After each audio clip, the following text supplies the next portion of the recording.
Hello, listeners. This is Kat, and welcome back to Put Your Hands Up Podfics. This will be the continuation of Pied Piper. This will be part 2, chapter 2, entitled Event Horizon. When Izuku gets back, dinner is already on the table. He scrubbed the tear tracks from his cheeks before coming in, but he hadn't been able to check whether his eyes were red or not. He's sure they are, but there's no hiding it now. Izuku's hands tremble slightly, and he feels like the life has been drained out of him, right along with his dreams. The katsudon Inko made tastes like sand from Dagoba, and it doesn't take his mother long to notice something's wrong with him when he's picking at his food the way he is. Izuku, did something happen? You came home later than usual. The boy wants the ground to open up underneath him, wants the black hole in his chest to suck him in, wants it to grind him into atoms like he never existed in the first place. But his mother stares at him, eyes prompting him to respond. He contemplates lying to her. He contemplates leaving the letter somewhere she'll find it, just so he doesn't have to tell her himself. His shoulder throbs from the burn Bakugo had left with him, and his eyes ache from all his crying. Izuku had been told to kill himself today. He'd been rejected from his dream course at his dream school. He's 15, and all he wants to do is go lay down and cry some more. Maybe not talk for a few days and enjoy the silence it offers him. He just wants to stave off his mother's pitying look. He feels like throwing up. I got a letter from UA.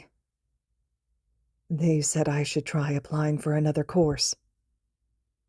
He doesn't tell her that they rejected him. He's not sure he could bring himself to say it if he wanted to.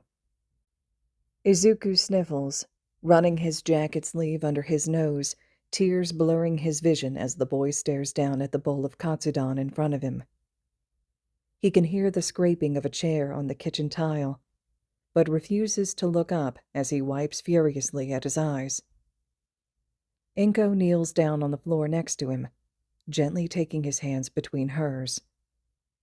Izuku can feel her fingers trembling around his and turns to look at her. There are tears in her eyes as she stares at him, her face stricken with grief. I'm so sorry, Izuku.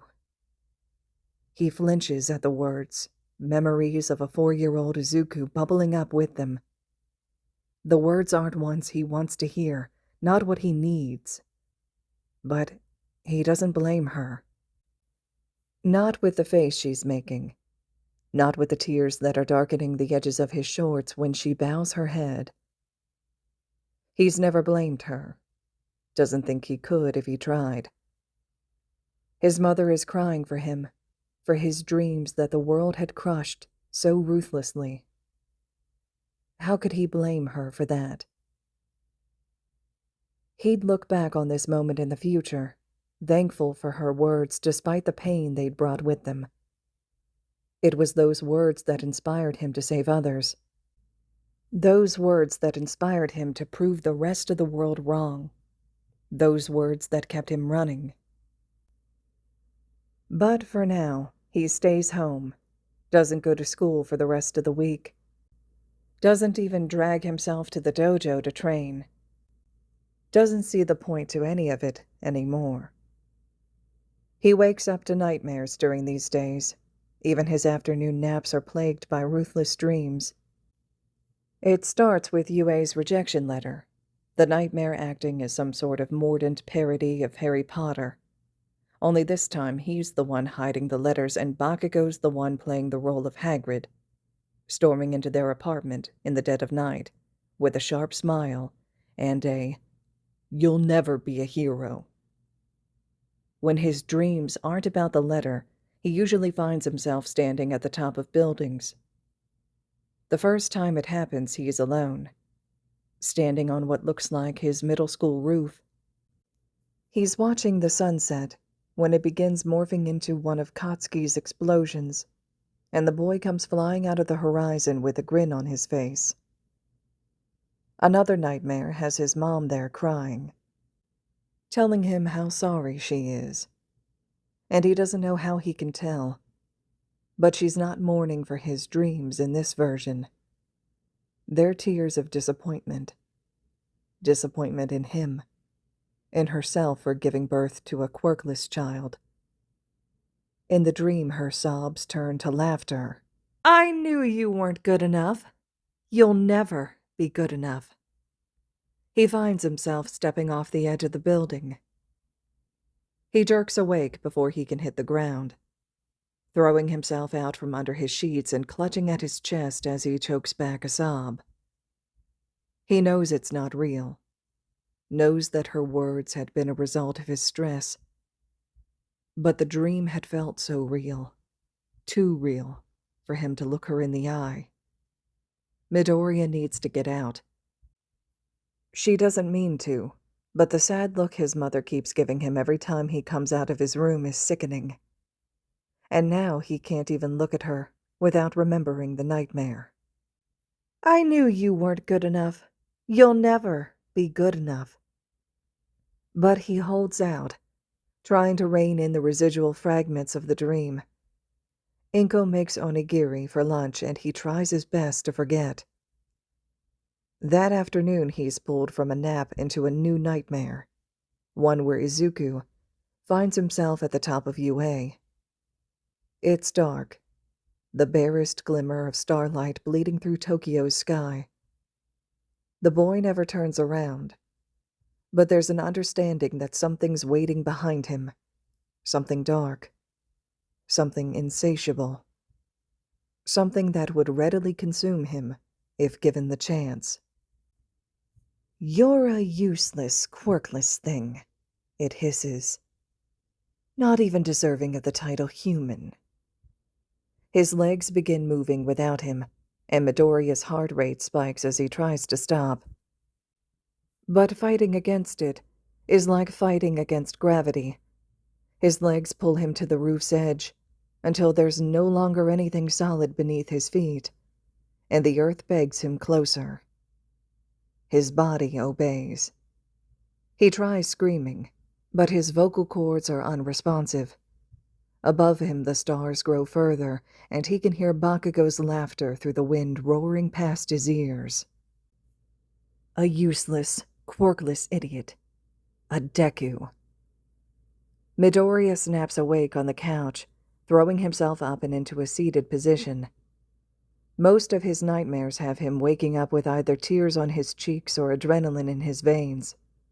Some nights he wakes up with his sheets on the floor, or crumpled at the end of his bed and tangled in his feet. Some days it's not so bad. Other days, it's terrible. This is one of those other days. Izuku hunches over himself on the couch, shaking hands clamped between his knees and head bowed over his lap.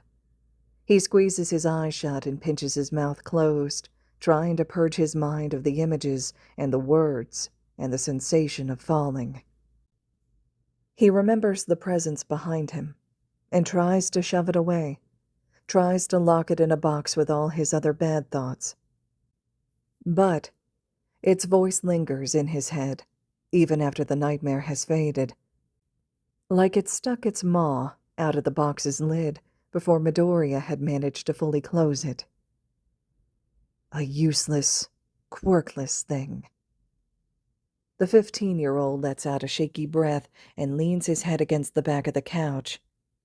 He stares at the ceiling, tracing the shadows there in an attempt to further calm himself. The nightmares leave him restless and tired, the disturbance of his sleep slowly eating at what's left of his sanity after the last few days. Midoriya can hear Inko in the kitchen, the barest hint of curry spice filling the air of the small apartment. It's usually a comfort, but now it only sets his senses on fire. His dream from last night begins resurfacing, merging with the presence and its disparaging words until the memory of his mother's voice becomes distorted and is replaced. The voice isn't hers anymore, but words still spill from her mouth. I knew you were useless. A defective creature. You're not worthy of the title human. Izuku wants to scream. More tears burn at the corners of his eyes as his strength dissolves. I can't be here. He pushes himself up on shaking legs and stumbles towards the door, pulling on his shoes and leaving without a word. He hears a muffled, Izuku, through the door as he staggers down their apartment steps. The door opens behind him, Inko's head peeking out. Izuku! He ignores his mother's calls, continuing down the stairs before breaking out into a dead sprint as soon as he reaches the ground. He doesn't stop running. Midoriya heads further into the city as street lamps flicker to life around him. The boy shoves through the rush hour traffic like he's possessed, like he's being hunted. People send him wary looks as he rushes by, checking behind the boy for pursuers that they'll never find. There's only one person who actively tries to stop him, a hero that a distant part of Izuku's mind registers as ingenium. The hero manages to snag his arm as he runs by, pulling him to a halt. The boy is winded, but his mind still tries to drag his feet forward. Are you all right? Midoriya's eyes are glazed over, his body busy trying to outrun the demons in his head. He heaves his arm from Ingenium's grasp and continues his race. The hero gives chase, but the 15-year-old is nimble and Tensei can't use his quirk in crowded areas like these. He quickly loses sight of the boy within the crowd and slows to a halt, cursing under his breath. Izuku keeps running until the voices in his head have been reduced to a mere whisper. There's a stitch in his side that he tries to walk off when he finally stops, hands resting on his hips and head thrown back trying to catch his breath. Above him, the sky is pitch. He's in a part of town that he doesn't recognize, the buildings around him worn down, windows slathered in grime and bricks growing moss at their seams. There's a corner store across from him, whose windows are pasted over with faded advertisements. One that he hopes has a decent bathroom where he can splash some cold water on his face and a cashier he can beg directions from. The boy gives himself a moment more to catch his breath before crossing the street. His mind still isn't completely put together yet. The whisper of that toxic voice is still there, but it's quieter now, more manageable. The cashier is sweeping when he enters, but she still offers him a quiet greeting. There's a father and daughter that he passes on his way towards the bathroom, and he gives the little girl a tired smile as he passes. He misses the wide-eyed look she gives him. In the bathroom, he splashes water on his face, cooling his flushed cheeks. When he looks in the mirror, the fringe of his hair is wet and drips water down his face. He brushes the faux tears away and pokes at the dark circles strung beneath his eyes. His gaze flickers up to his hair again, and if the light hits just right, he can see just how badly it needs to be washed. He grimaces. He's still in the same set of clothes from this morning. A pair of basketball shorts he usually wears to bed, and a plain t-shirt that's soaked with sweat, and splattered with a small bit of food from lunch. A cockroach draped in human skin. Izuku flinches at the words before letting his eyes close and taking in a shaky breath, trying to push the voice further into the back of his mind. He lets out a deep sigh before grabbing a paper towel and wiping any remaining water from his face. When he steps out of the bathroom, he feels a bit better. He's cooled down, and his breathing has finally evened out. He's just stepping out when the little girl from earlier runs into his legs, clinging to the hem of his shorts. He watches water build in her eyes, and Midoriya blinks at her in shock. He quickly crouches in front of her as she lets go and scrubs at the tears on her cheeks. "He's not my daddy," she whispers. "What?" Izuku's brain grinds to a halt. "He took me from Daddy. I want to go home." The tears start back up again, and he pulls the girl into his chest. "Who?" He cuts himself off, glancing around the store. "The man you were with." She nods against his chest. "Does your daddy know you're with him?" Izuku peeks around the corner of the short hallway the bathrooms are in, looking for the man he'd seen earlier. The boy spots the top of his head toward the back of the store. "No." Midoriya turns back to look at the girl, a mix of worry swirling in his eyes. "All right, we'll get everything sorted out, yeah?" Everything is happening too fast, his mind running faster than he can keep up as it tries to determine what to do. "Possible kidnapping situation. I need to contact the police and let them confirm the situation, but my phone is still at home. The police station?"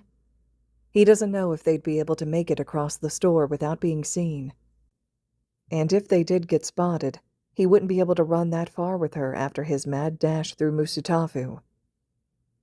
"Even if I could, I don't even know where I am, or where the police station is."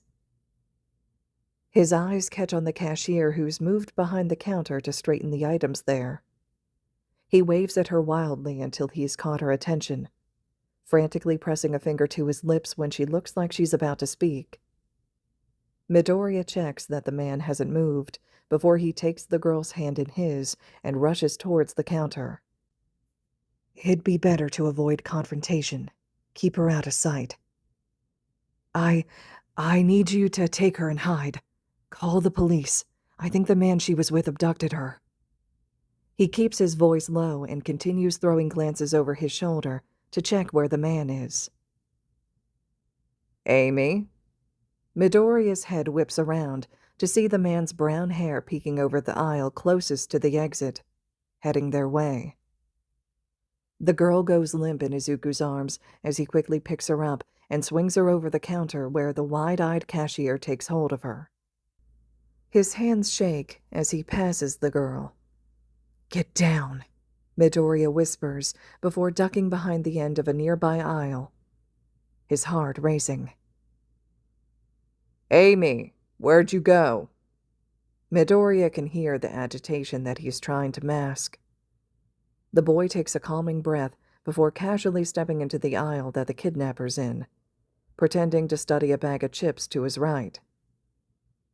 "Hey, kid, have you seen a little girl in here?" Izuku puts on a surprised face when he turns towards the man. "Not since I came in." The 15-year-old looks around for the girl he knows isn't there, masking a grimace when he sees the head of the cashier quickly peek over the counter, a phone pressed to his ear. "Do you need help looking?" There's a frown that flickers across the kidnapper's face. "No, it's fine. Thanks for the offer, though." The man shoves his hands into his coat pockets, and Midoriya tenses for a possible fight. But he simply walks past the boy and towards the door. Suddenly, Izuku's torn. The kidnapper is obviously ready to abandon the girl, given the wary glance he throws at the cash register. Yet something in Midoriya says not to let him get away. Something tells him that he'll just try again with another little girl on another day in another convenience store, only next time he'll succeed. His eyes jerk back towards the counter, where he knows Amy and the cashier are hiding. Then back to the kidnapper, as he gets closer to the door. He's ready to charge the man as he goes to push the door open, but pauses. I could be putting those two in danger. He'd be dealing with an unknown skill set, unknown weapons, an unknown quirk. But, he thinks, heroes deal with that same unknown every day. You're not a hero, his mind hisses.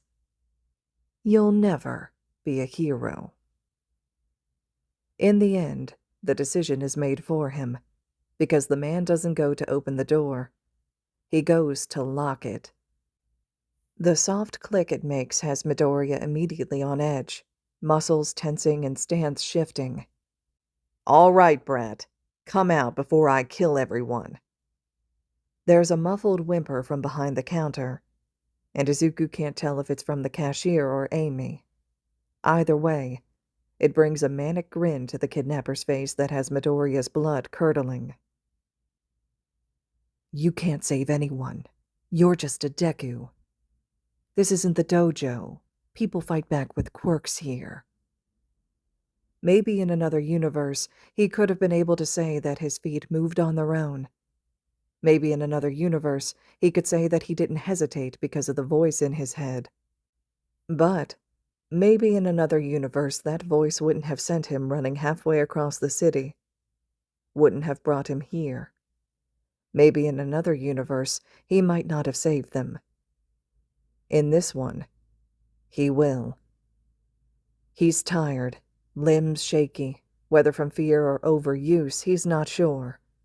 But his body doesn't fail to respond to the threat. His training ingrained too deeply to let fatigue weaken his punches or buckle his knees. Having a staff on hand would have been preferable, if only to put some distance between him and his opponent.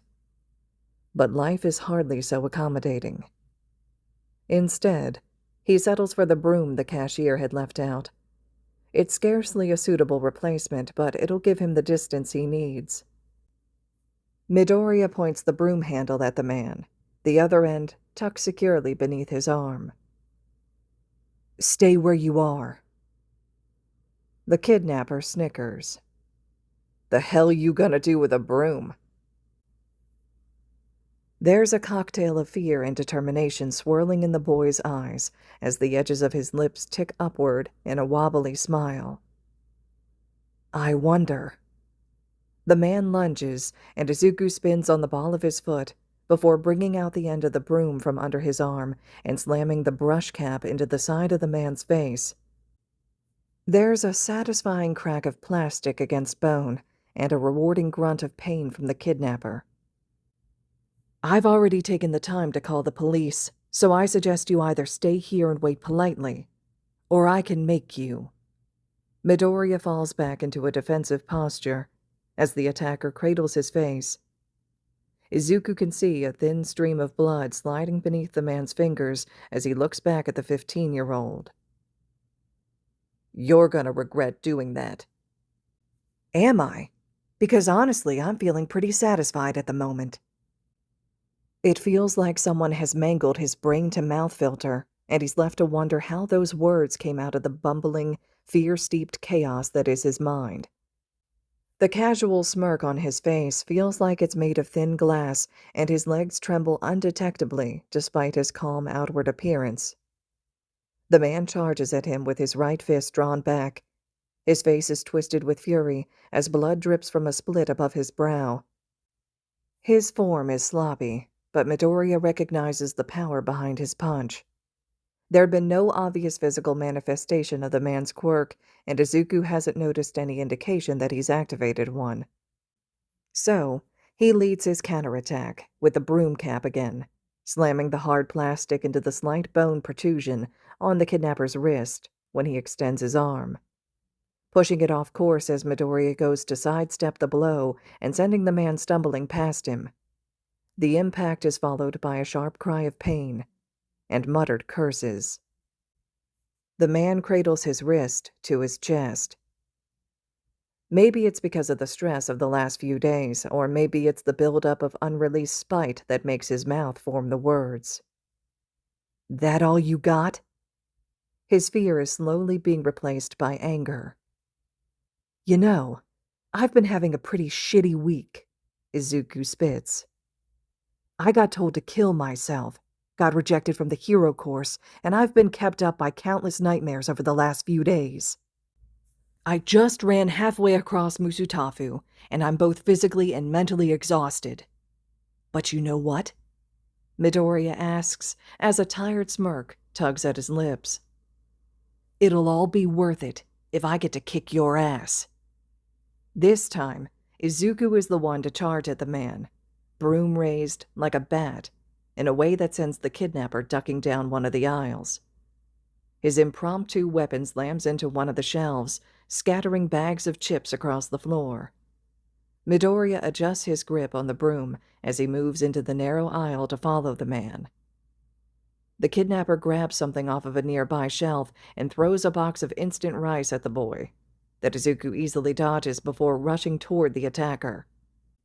He feints with the broom, and instead sends his foot out into a side kick that makes contact with the man's chest, the impact sending air rushing from his lungs.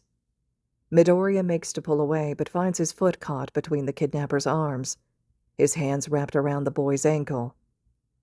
It only takes a few moments for the boy to recognize the burning heat that's radiating from the man's palms. There's a twisted grin pulling at his lips that mutates into one of Bakugo's at the sensation of the searing heat on Izuku's skin. It doesn't help that the man's eyes are a similar dark vermilion.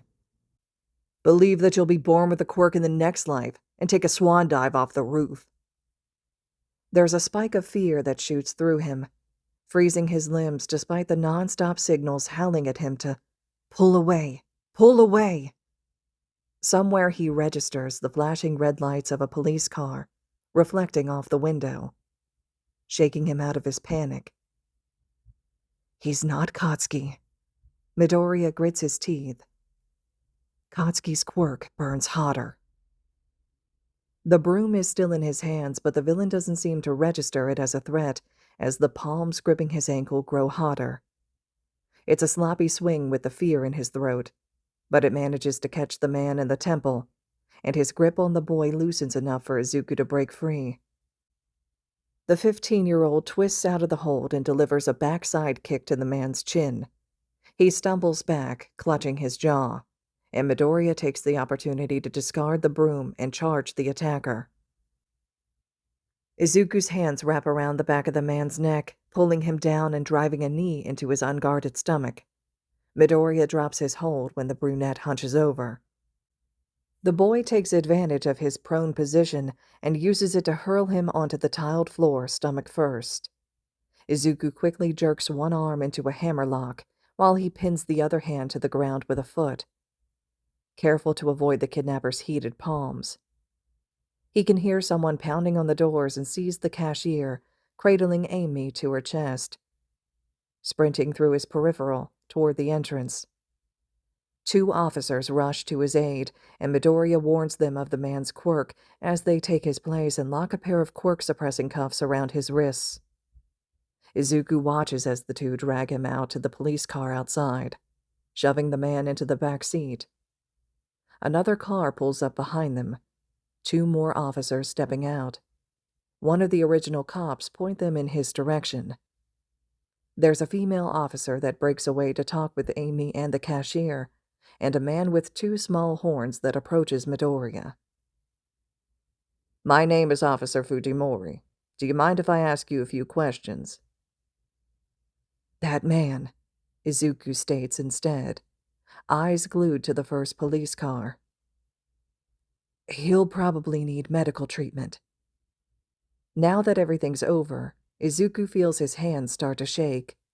He shoves them in his pockets, shifting from foot to foot. The officer arches a brow.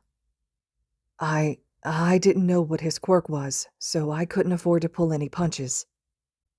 At the very least, he'll have some painful bruising to remember me by." "The call we got says that you 2 were fighting. Were you injured?" Midoriya sends a furtive glance down at his ankle. There are 2 bright red handprints circling the base, but he doesn't think they'll even blister. "No." The police escort him and Amy back to the nearby station, where a frantic Inko arrives half an hour later. Amy had already been reunited with her actual father, the man having shown up earlier in a complete state of disarray, before the 2 of them were swept into an interrogation room for privacy.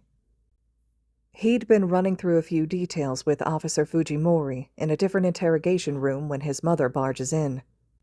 And, forgetting all formalities, wraps him in a tight hug the moment she's close enough. Midoriya can feel the fabric on his shoulder dampen. If the same thing happens to her shirt, no one mentions it. They don't get back until well after dinner, though his stomach never signals its arrival, too rent with nerves to notice. Inko saves whatever words she might have had for him, and instead merely watches as the boy slips into his room for the night and collapses into bed. He's still wearing the same clothes, and the burns on his ankle throb uncomfortably in time to his heartbeat. But he is completely drained, all of his adrenaline having finally sizzled out, leaving him as an empty husk. For once, he's too exhausted to dream of anything. He wakes up to his phone ringing on the nightstand. It's Friday, and from the sunlight streaming through his window too early. He can hear Inko down the hall, the woman getting ready for work, from the sound of it. He doesn't even check the caller ID before silencing it, and quickly falling back to sleep. When his phone rings for the second time that morning, only an hour later, he's ready to throw it out the window and roundhouse kick the first person that tries to pick up its remains. He doesn't. But when the third call starts coming through, waking him up for the third time, he does decline the call and slam it ruthlessly down on his nightstand. The next time he hears a phone ring, it's from Inko's cell phone a few minutes later. "Oh, Chi-san, I meant to call you the other day and completely forgot." There's a pause. "No, he's not sick, it's that—" His mother sighs, voice noticeably quieter. A lot's happened. He got a letter from UA the other day. They're not allowing him to try for the course he wanted. So he's been as good as can be expected. Just yesterday." Midoriya rolls over to face the wall, his bed creaking with the movement. He pulls a pillow over his ears and closes his eyes against the primary colors of his fading All Might posters. He doesn't want to listen anymore, doesn't want to think. And here he'd almost forgotten about the rejection letter rotting in his desk drawer. His phone buzzes beside him on the nightstand, and he rolls over, ready to actually throw it out the window this time, before he sees the alert. There's 3 missed calls from Chi-sensei, a few concerned texts from his dojo classmates, and at the top, a pop-up notification from one of the hero news sites he follows. "Vigilante Knuckle Duster stops." He stares at the headline for a moment before tapping on it, opening the link. "Vigilante Knuckle Duster stops bank robbery." Knuckle Duster, a relatively well-known vigilante, saves the lives of 8 civilians after a villain with an electricity quirk attempted to rob a bank.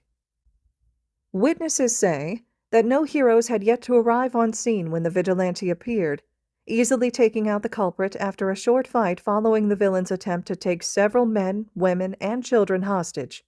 The culprit, Suzuki Akira, has been previously involved in several other robberies, one in which 2 civilians lost their lives. Local law enforcement did not comment on the vigilante's heroic actions, only stating that they were glad that no civilians had been seriously injured. Izuku blinks, eyes flickering back up to the first sentence, gaze catching on the word vigilante. He hears a whisper in the back of his mind. "He's not my daddy. He took me from my daddy. We'll get everything sorted out, yeah? Well-known vigilante saves the lives of 8 civilians. You're gonna regret doing that." Am I? We're glad that no civilians were seriously injured. "You did a good job, kid," Officer Fujimori tells him. They're both leaned back against a wall, waiting for Midoriya's mother to finish up any formalities. "Things could have gone much worse if you hadn't been there when you were, and if you hadn't done what you did." Izuku watches as his mother signs something at one of the detectives' desks. You'd be a great hero, kid. The words leave a bitter taste in the back of Midoriya's mouth. I'd make a good hero, he thinks. If only someone would give me a chance. Midoriya doesn't remember his lungs stopping, doesn't remember his hands clenching in a white-knuckled grip around his phone, doesn't remember when the sun in his chest reignites. There's only the understanding that it's back, small and flickering, but there. Tears spring unbidden from Izuku's eyes as he grips at the fabric over his heart. Inko comes rushing into his room at the sound of a sob that breaks past his lips, her phone hanging loosely in her hand. Izuku? She mutters I'm sorry, Chisan. I'll call you back later, into the speaker before she ends the call and drops the phone on the floor. Then Inko's across the room before he blinks, wrapping Izuku into a tight embrace reminiscent of last night. She mistakes the shaking of his shoulders as sobs and his tears for ones of desperation. He lets out a warbled laugh into her shoulder, one that sounds more like a cry, and Inko holds him tighter. He laughs as he cries because his heart is finally back. He hadn't really thought about saving that girl. Hadn't really thought of what doing so had meant. But he had saved someone, protected them. He'd defeated a villain using his own power, had done something no one else believed he could do. He'd been a hero to that girl. If UA wouldn't give him a chance, then the solution seemed simple. He'd give himself one. He'd force the world to see him, force them to recognize his hard work. He wasn't missing a quirk. It was simply that everyone else had been given an advantage. He wasn't broken, or useless, or incapable, and he'd prove it by outrunning all of them. He who was quirkless. He who started in last. All right, listeners, this concludes Chapter 2 of Pied Piper. Chapter 3 will be up next. I would love to hear any thoughts, reactions that you're having to the fic so far. I know this is a popular fanfic and that many of you have probably read or been exposed to this fic before, but any reactions you have to it would be great for me to be able to get a chance to read and experience as well. Of course, this fic is located over on AO3, so if you have that opportunity to slide over, leaving comments, kudos, and support to the original author, I'm sure it's much appreciated. And as always, thank you all so much for listening.